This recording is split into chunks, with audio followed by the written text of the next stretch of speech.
Good afternoon, everybody. I look like I took a shower, but this is all sweat. So my hair's all nice and slicked because I've been sweating my butt off all day. And so, anyways, that's how Southern California is. Nice and hot. So, the topic of this video, it's really a difficult issue for anybody to deal with. It's a difficult issue for any organization, any church, any political party. Because you're dealing with a very, very human factor. Unfortunately, it's a human factor that, quite frankly, needs to be rooted out. And it's a difficult thing to root out because societal standards change over time. Church policies change over time. And sometimes in a good way. Sometimes maybe not always enough. So, just like I haven't told you guys where I live, if you know me personally, then you know where I live. But if you only know me from watching these videos, then I'm not going to dox myself because of my political beliefs, and I'm not going to have anybody, knocking at my door or spying on my house or my family or any weird crap like that. I'm not going to give out locations of this particular individual in question. Even though I have their address. I found on Megan's Law. You guys know what Megan's Law is? If you don't, then you need to find out. I found out back in, 2005? Somebody at work mentioned the website. I think it was relatively new at the time. It might have been brand new at the time. But, yeah, it means you can track, the pedophiles that are in your location. If they're a convicted pedophile, then they show up on Megan's Law. Now, I knew one guy in my original home ward up north from church who was on Megan's Law. I don't know if he actually touched a child. It says that he did. I know he's a computer guy. And I here's the thing. I also know that if you're sick enough to watch child pornography and you get caught, that actually counts as physically sexually abusing a child. Like by law, they consider it, at least like here in California, as I understand it, that gets considered to be you're actually doing it to the child. Even though you're not actually doing it to the child physically, you are basically, you're looking at contraband that is the result of somebody else doing that to a child. Okay? I'm disgusted by that sort of thing. Okay? I hate even thinking about this type of crap. I hate thinking about these type of individuals. They're everywhere. They're everywhere. It doesn't matter what church you belong to. It doesn't matter what political party. It doesn't matter what social organization you belong to. It does not matter. There's going to be somebody, somewhere, in the middle of this stuff who is a pedophile. So, anyways, being the kind of paranoid guy I can be at times when it comes to my kids, I'm paranoid about the schools because I know they're trying to teach CRT. They're trying to teach, like gay sex to kids. They're trying to push transgenderism on children. All that stuff is a real thing. I'm not making that up. This isn't just some Alex Jones conspiracy theory. This is actually happening. It's straight from the horse's mouth. I've seen the TikTok videos. Just look up libs of TikTok. Libs of TikTok, and you're going to find that I'm not lying. These are teachers who have exposed themselves like a bunch of idiots because they can't wait to tell the world what they're all about. Okay? So, all that's real. That means you have teachers that are pedophiles. Okay, I mean, for real, you have teachers. You have within the Gay Young Men's Choir of San Francisco, you've got convicted pedophiles. Within the drag, twerk dancers at the libraries who are laying down next to children, among them you have convicted pedophiles. So I'm not saying this to basically bash liberals and gays specifically. You've had conservative politicians who have been accused of things. Now, whether they're actually guilty of it or not is another story. I don't know. And that's the thing is I don't know. Joe Biden's been accused by someone who actually used to be part of his political campaign back in the 90s. And Kamala Harris believed the story, but then totally just forgot about that when she became VP. it goes to show, the type of people we're dealing with in the current political situation. And it's happened in the past. It's happened before. But now we have the internet. Now we've got phone recordings. We can look back in time and find this stuff. It's way different now than it was 50 years ago. Okay, during Watergate and all of that. Okay. And that was far more advanced than what you dealt with back in the 1800s or the 1700s. Okay, like, not to mention, we can print up documents faster, we can fax them, we can mail printed documents, not handwritten letters. Okay, our technology is far more advanced, so we can find these people. So long story short, like 6 minutes into the video, while I was being paranoid about my babysitter for my son, or rather about the people around her, because I saw kind of a choloed out looking like lowrider Honda, but that doesn't mean you're a bad person. It's like there's like, hard looking bikers that are actually are totally, like, you mess with a child, they'll kill you. Okay, like, they might be a hard ass, but they're also going to screw you up if you touch a child. Even if you don't touch a child sexually, they'll mess you up if they find out that you're abusing a child in some way, physically, or even verbally. And there's some scary bikers out there. I'm not scared easily, but I got a friend who makes knives, who's a old biker. He had this one guy come to his place. The guy's name's Kenny. And this dude is kind of a scary dude. This guy's bigger than me, and not just bigger than me. He's got, he's got a past. He ain't found Jesus, but that he had a past before that. So, I mean, I'm just saying. So, as I'm looking up all this stuff and I'm trying to figure out if there's any pedophiles in the neighborhood of where my son is being watched. And as I was looking in the general region, and this wasn't immediately close, this wasn't like right away. I mean, the town I'm in is a grid. You're within 15 minutes pretty much of anywhere in town almost. And that's the thing. So, I kind of scrolled a little bit more to the east. And in the process, I found a certain individual whose name was very familiar to me. Now, he's not somebody I've met, but he's somebody I heard of. It's somebody that through church, I heard the guy's name because somebody asked me, do you play any instruments? I said, well, I'm teaching myself the bagpipes. And this one lady was like, oh, there's a brother so-and-so from such and such ward. And so I've looked into the guy. I mean, the guy is a well-known bagpiper in the area.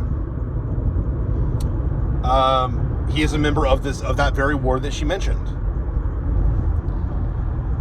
And he has a reputation as a piper, and he's done all sorts of things, and he's on Megan's Law. Turns out in 1987 he was convicted for lewd or lascivious acts with a child under the age of 14. He's born 1960. This happened 1987, so he was 27 years old. I was 5 years old. This kid was under the age of 14. I don't know if it was a boy or a girl. Because for a lot of pedophiles, it doesn't matter. And this guy was released in 1990. That means he spent about 3 years in jail, if I'm reading the information correctly. So that bothers me. I mean, I saw the mugshot. And I looked, because here's the deal, my calling at church, I'm the branch clerk. We're not technically a ward, we're a branch, but we're not a branch that's subject to one of the other wards. Like my hometown, the Spanish branch was subject to the ward that I was a part of, which was originally the Spanish ward.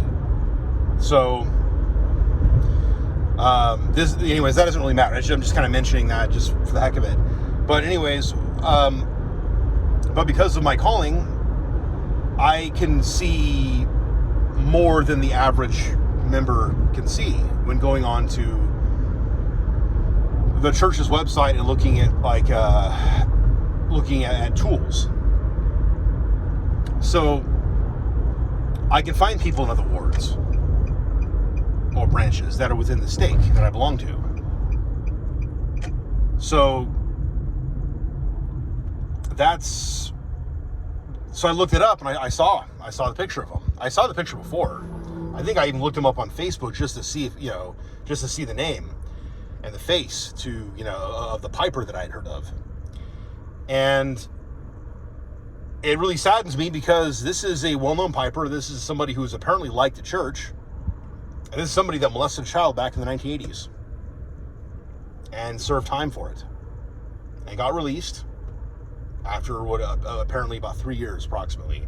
I didn't check the actual month of conviction or the month of release, but 1987 convicted, 1990 released. So obviously a minimum of 2 years, 2 possibly 3, approximately. So yeah, he's got a family, he's got kids. I mean, he's done what a lot of families do. He posts this really nice picture of him and his family as the icon for as a background picture, because what you can do within these tools on the church's website is you can put a picture of yourself and a picture of your family. Kind of like how on Facebook you've got a background picture, then you've got like a main profile picture. It's kind of similar actually. And so his main profile picture is himself with a St. Andrew's Saltire flag behind him. I mean, look, I'm glad he's proud of his Scottish heritage. I think he's part of Clan Buchanan. I think the website I came across, there's a different website that has him as a piper, and it lists him there. But the thing is, I'm glad he's proud of his Scottish heritage, but at the same time, he's now somebody in the community. And he's been someone in the community since the 90s. Apparently since the late 90s. Roughly about 10 years after his conviction, he started taking up bagpiping. So,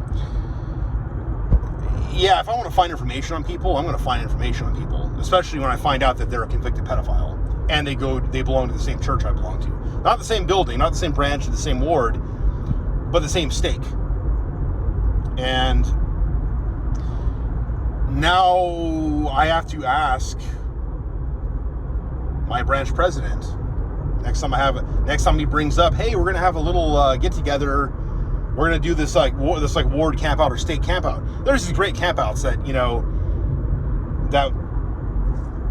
that happen. And apparently the kids enjoy it. My oldest boy, my 14-year-old, I've got 3 stepkids. Okay, the oldest one I didn't raise, so it's like, do I call him my oldest? Kind of, but really, it's like the 14-year-old is my oldest, and then you got my 12-year-old as of tomorrow.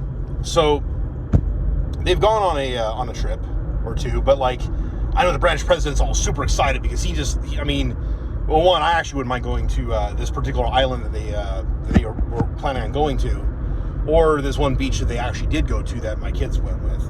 And, it sounds like the kids had a good time when they crashed at the branch president's house and hung out with the kids. And I know that my oldest stepson, who's not active, but who totally encouraged his brother, said, no, you guys are going to go. You're going to go and you're going to have a good time, because I had a great time when I went.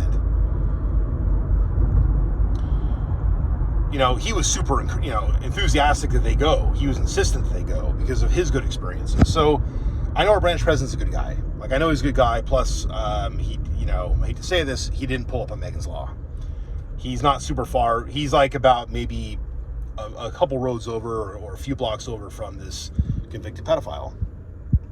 So I know for a fact he's not, at least not a convicted pedophile. I also know he worked for the government. And also, you can get a vibe about people too. And you may not always get a vibe that someone's like a pervert, but you can get a vibe that someone is a good person. And some people are easily fooled. Not me. Not me. So my radar about my branch president is that he's a good guy. My radar also tells me that while he may be strict about some things when it comes to the rules, he's also not as strict in other aspects when it comes to certain policies that don't always make the most sense at a local level. And I totally get that. And I'll be vague. It's nothing really important. But basically, like, he's a pragmatic guy when it comes to certain things. And I totally get that. I respect that. He's definitely a spiritual guy. He's definitely, he's good. His wife's a really nice lady, too. They're good people. Like, they're old school. Like, they'll show up at your house with food instead of, like, calling you and say, hey, can we stop by? And that gets annoying. That's like the old school Latter-day Saint way of doing things. So, but anyways, I'm going to have a talk with him now and say, look, next time there's some kind of thing, and say, hey, is brother so-and-so on any of these campouts? And he's like, oh, no. I'll say, okay. I'll have to say, okay, good, because I know he's a convicted pedophile.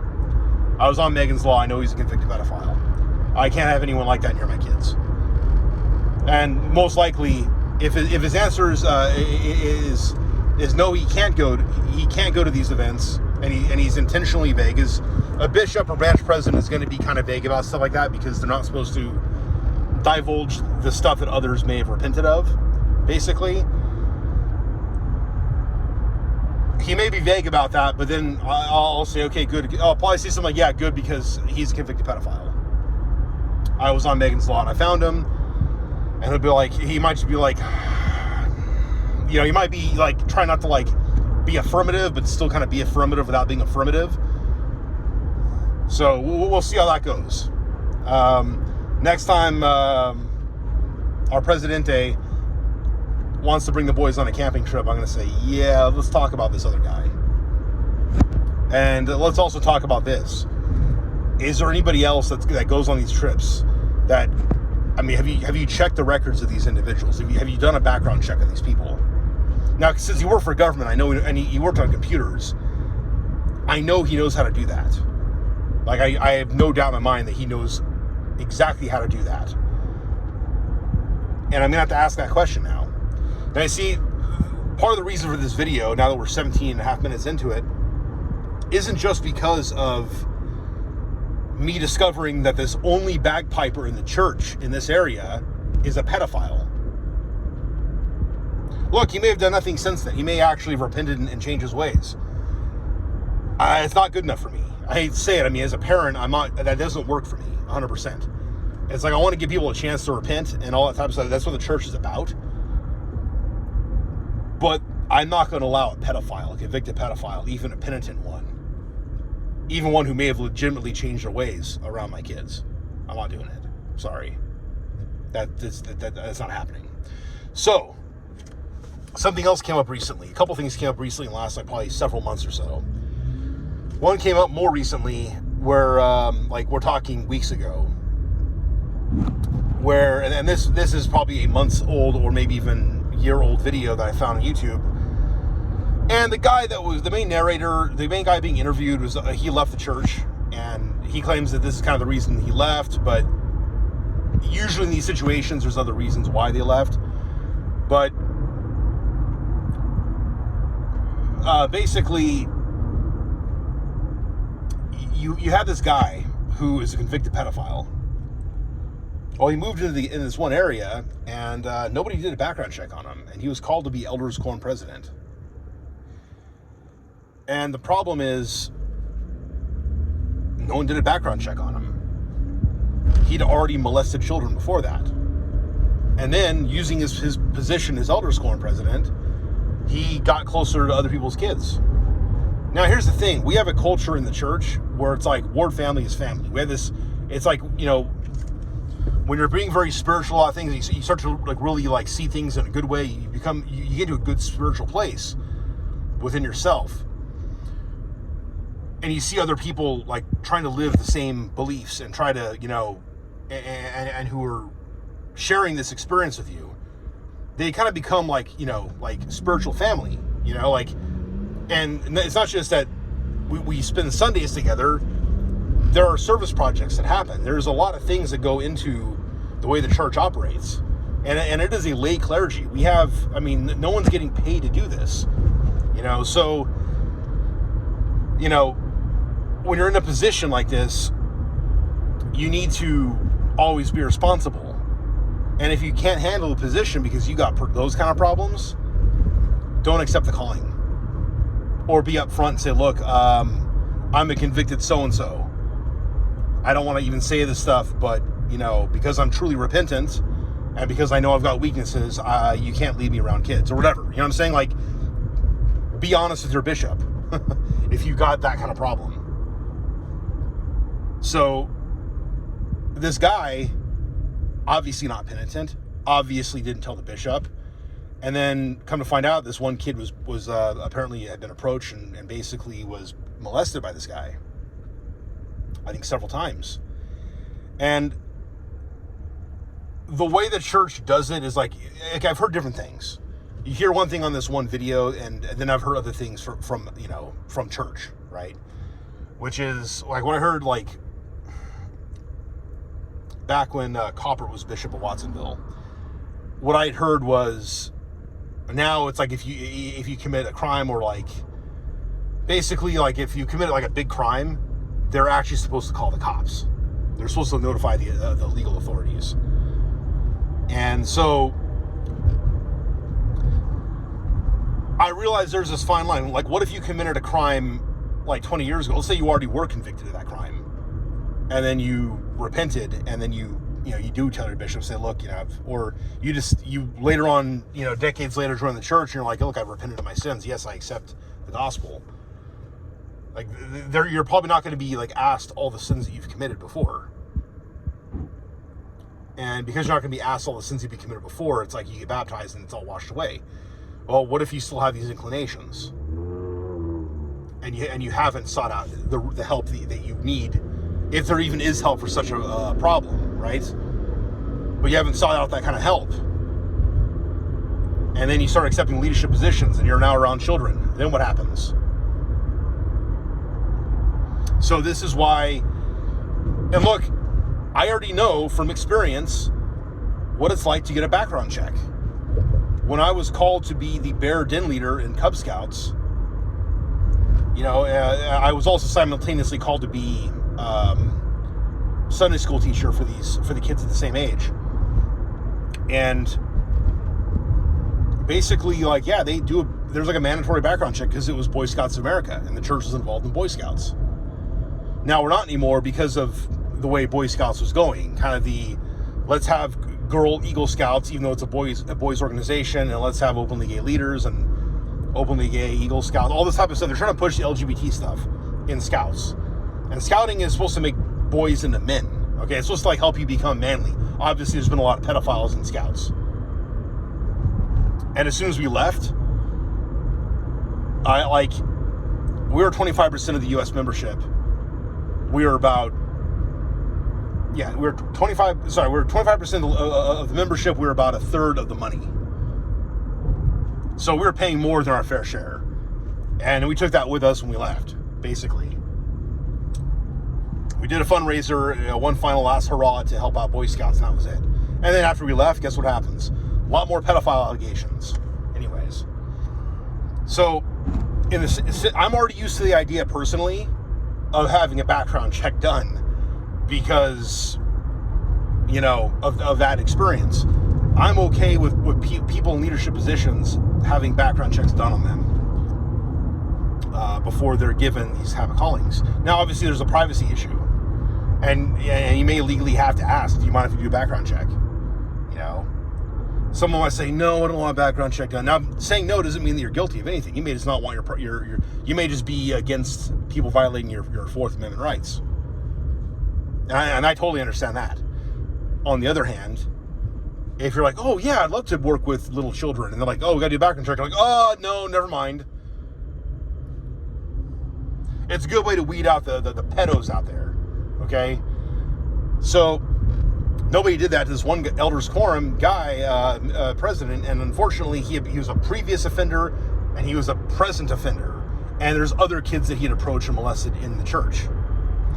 And that's a very big deal. The fact that, and then of course it ended up on television, people are saying, no, the church doesn't call the cops. They have you call like their legal representatives who then don't always do anything about it. I don't know how true that is. I don't know.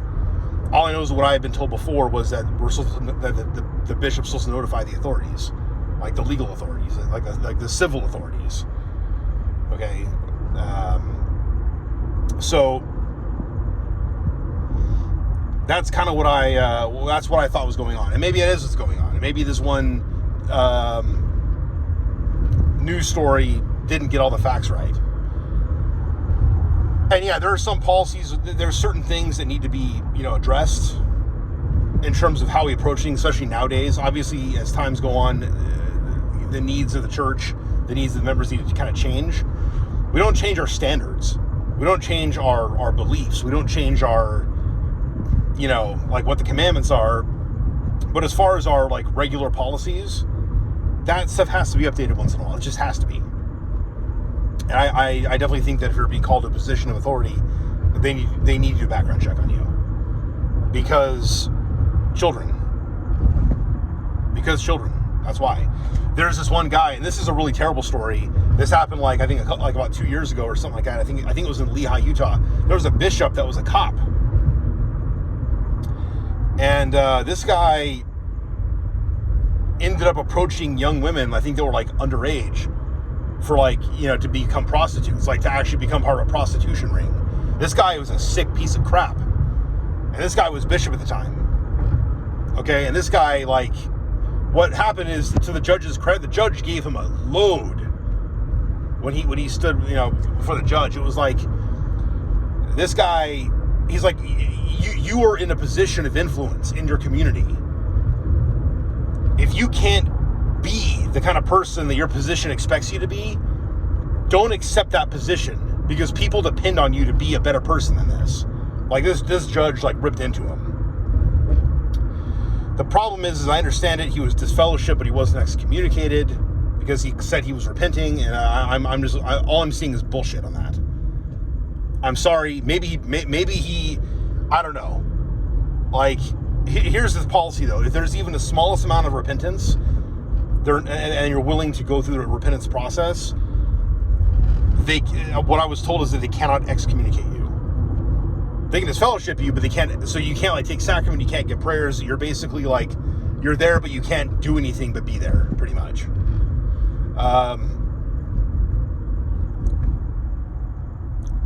Yeah, and basically you have to work through your repentance process with the leadership. So it's a very touchy thing. This personal opinion, that guy should have been excommunicated right away for what he did, especially because he was a bishop. I know there's a bishop who was once bishop of my original home ward, but eventually of the ward in the same building. And I'm not going to say his name. If you're from my area and you're from the church in my area, you know who I'm talking about. But basically, he'd been bishop several times. He was called several times. I think once of the Watsonville ward, and once of a couple times the Aptos. I shouldn't have said Aptos. Anyways, he went to a 30th or 40th high school reunion, something like that, and met his old high school sweetheart. And I guess they went and bought a house together in Nevada. He was still married to his wife, by the way. And I guess he didn't actually have sexual relations with this woman, but they still bought a house together and we're living together and this stupid crap. And it's they excommunicated him because what he was doing was unbecoming of a bishop. They said that he can come back to church, but that he can never become a bishop again. And so I'm looking at okay, fair enough. But what about this cop? What about the cop? So that's a problem for me personally, is that, and look, every local bishop, every local stake is going to run things a little bit differently. Just like every local police station, every local judge, every local jury, every state, governor, everyone, every area is going to have someone who does things a little bit different. And someone in one area may not like it. Someone in another area might say, oh, that's fine. That works. Not for me. So, yeah, Like, this guy needs to go to jail for a long time.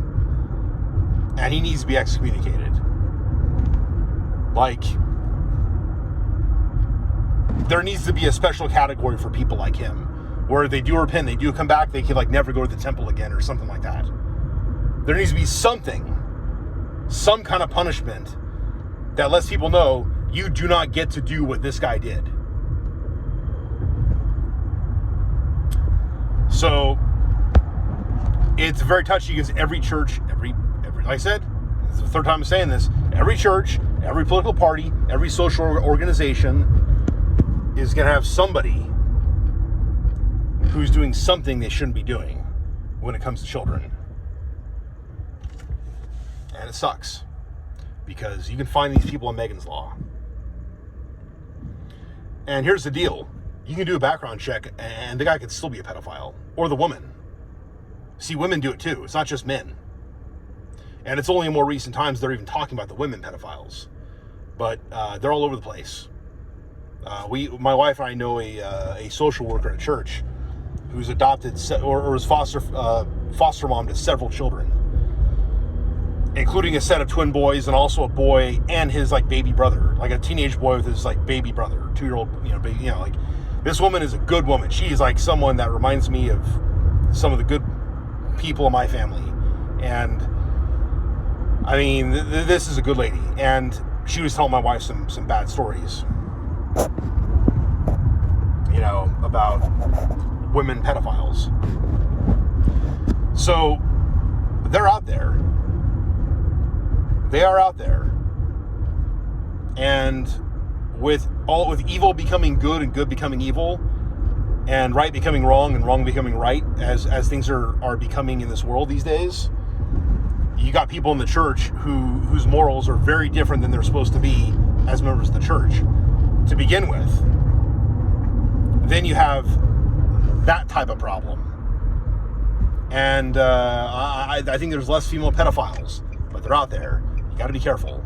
And there's women that are basically pedophile enablers, and that's what scares me. Is like, what if my son is being watched, and